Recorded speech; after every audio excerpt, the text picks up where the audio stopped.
Hi guys, I'm Kasha. Welcome to the channel and welcome as always to our coffee times. I am here today to recommend you more Spanish horror movies. It's coffee time. So a while ago I made a video recommending you guys 5 Spanish horror movies, and I decided to make another one recommending you 5 other Spanish horror movies. Maybe you guys have not heard about this ones, and I am all for spreading the love for Spanish horror.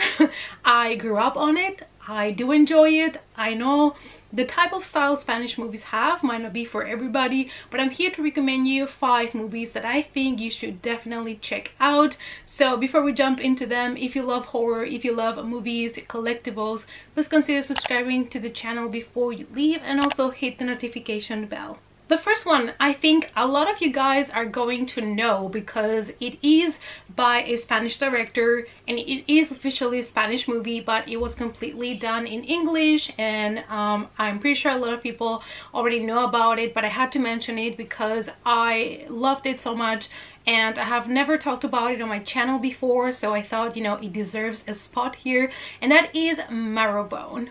A Spanish psychological horror mystery drama film written and directed by Sergio G. Sanchez. The film tells the story of the Marrowbone siblings who relocate from England to their mother's ancestral estate in Maine, where they are faced by a sinister presence in the home. Now, this movie was made by the same director that did The Orphanage that I talked about on my last video, and I do really love his movies. This one does feel a little bit more in kind of like the Hollywood style, but nevertheless this movie was a great exploration of character. It is a slow burn movie, so you have to be ready to wait for the punch at the end, but let me tell you, it's gonna be worth it. It has great acting, a great cast, great atmosphere, and it takes place in this beautiful location. The movie has amazing cinematography, which is also a reason for already checking it out. It's shot in this beautiful mansion, which is kind of old, and we have these kids that are by themselves, so it all adds to the creepiness of the story. We follow these siblings that are left alone in this house trying to take care of themselves without having parents to support them anymore, and you get to see them struggle. You get to see them, you know, experience things that are happening in the house and they don't know what it is. They think maybe it's a ghost, something's happening in the house. So it's kind of like a haunted house story, but told in such a different way. I think, like I said, this movie pays off when you get to the ending, and there is some twists that you're not gonna see coming, and they're definitely worth the wait. The next one is a movie that I don't know if you guys know about. I watched it and loved it, and it is produced by Guillermo del Toro. He's one of the producers, so everything he touches I tend to enjoy. And that is Julia's Eyes from 2010. A Spanish horror thriller film directed by Guillermo Morales about Julia, who is haunted by the death of her sister Sarah. The official verdict was suicide, but Julia is convinced that something more sinister was to blame. Some things that this movie did really well is to keep the viewer in a status of tension. You're thrilled the whole time.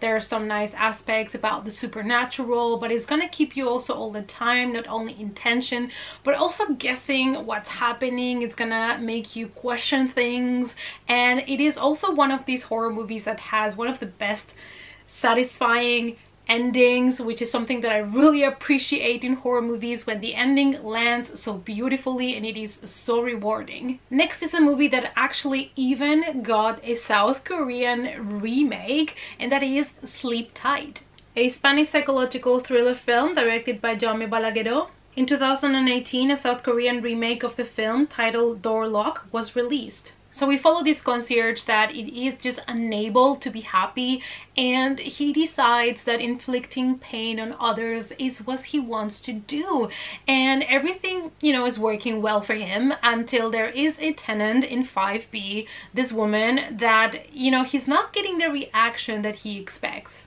And apart from him not getting a reaction from her that he's expecting, then the boyfriend comes along and things get a little bit complicated in this movie. That it is dark. It has been said that it has some kind of touches of Hitchcock, and I can totally see that as well. The movie does a great job at being unsettling, at being slow, but also delivering some twists and getting to an ending that it's going to be really disturbing. This is a great movie if you love thrillers, if you love suspense in your horror and you have not checked this one out. It is a must watch. The next one is a movie that I haven't heard many people talking about it since I watched it. I was lucky enough to be able to see these in the Fantasy Film Fest last year. So I think sadly because of the situation that we're in, not a lot of people have had access to it, but that is 32 Malasana Street. A Spanish horror thriller directed by Albert Pinto. A family is moving to a new house to live the dream of the big city, a house where dreams turn into nightmares.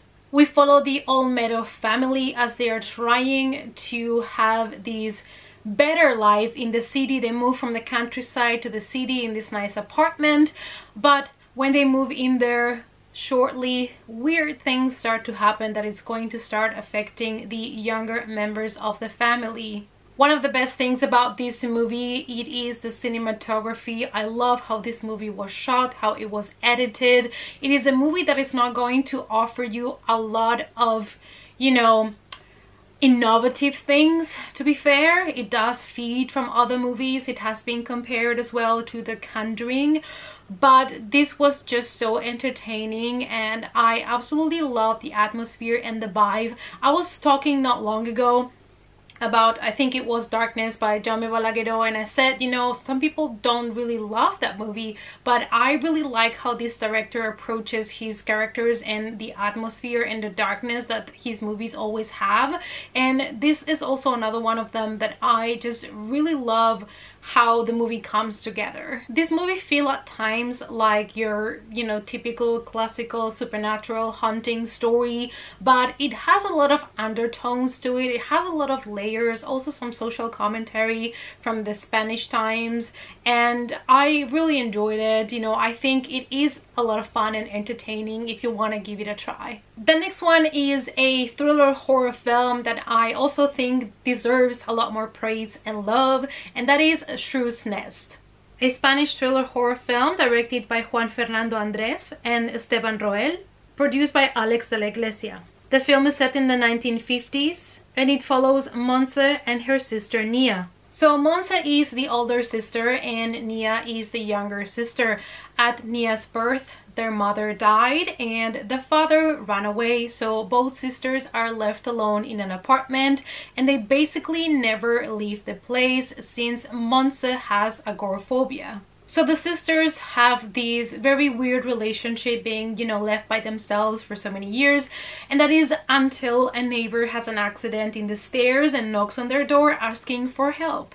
This movie does have a lot of drama added to the story. It is a slow burn movie, and it does have also a lot of political social commentary when it comes to the story of the sisters and the 50s in Spain. But it also offers a great villain, a great story, amazing performances. It is a movie that I would consider kind of like a great period thriller from the 50s in Spain, but it also is a movie that is really entertaining. It has such great tension and I would recommend you to give this one a try if you haven't yet. Alright you guys, so these are 5 horror Spanish movies that I would recommend you to check out if you haven't yet.